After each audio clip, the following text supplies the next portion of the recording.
Hi, Richard from Digital Foundry here, looking at one of GTA 5's biggest enhancements in its 1080p remastered incarnation, and how it compares on PlayStation 4 and Xbox One.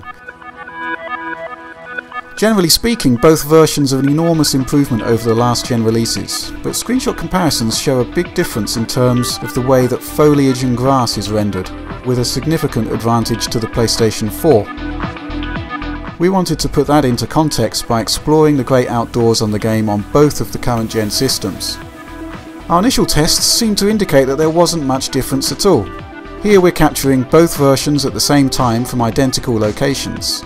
Exact comparisons aren't possible owing to dynamic lighting and variable cloud cover, but grass, plants and foliage are the focus here. In these early clips, the game seems to be entirely like for like on both PlayStation 4 and Xbox One.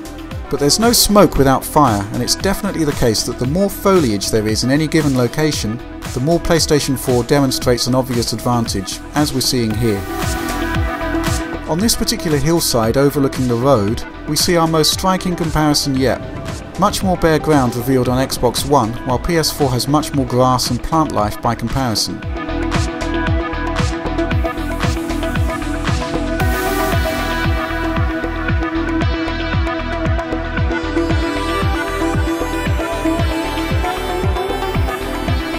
We weren't 100% sure that the game was completely matched up here, so here's the same area with a closer look and it shows pretty much the same thing.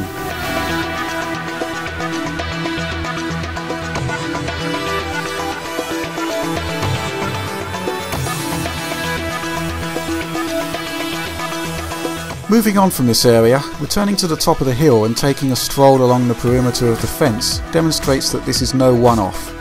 While Xbox One hardly looks like a barren, featureless location, it's fair to say that the entire area is considerably more detailed on the Sony platform.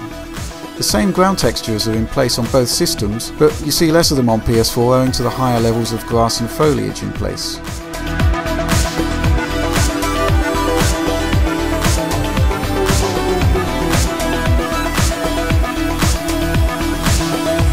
Moving on to the Pileto forest area, we see a different approach to the great outdoors in GTA 5. There's no shortage of trees and foliage on either platform here. The difference is much more subtle, but once again the PS4 commands an advantage here with a bit more plant life.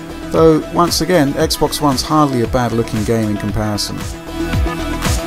Overall then, this is an area of the game where PlayStation 4's larger GPU demonstrates a clear positive over the Xbox One version.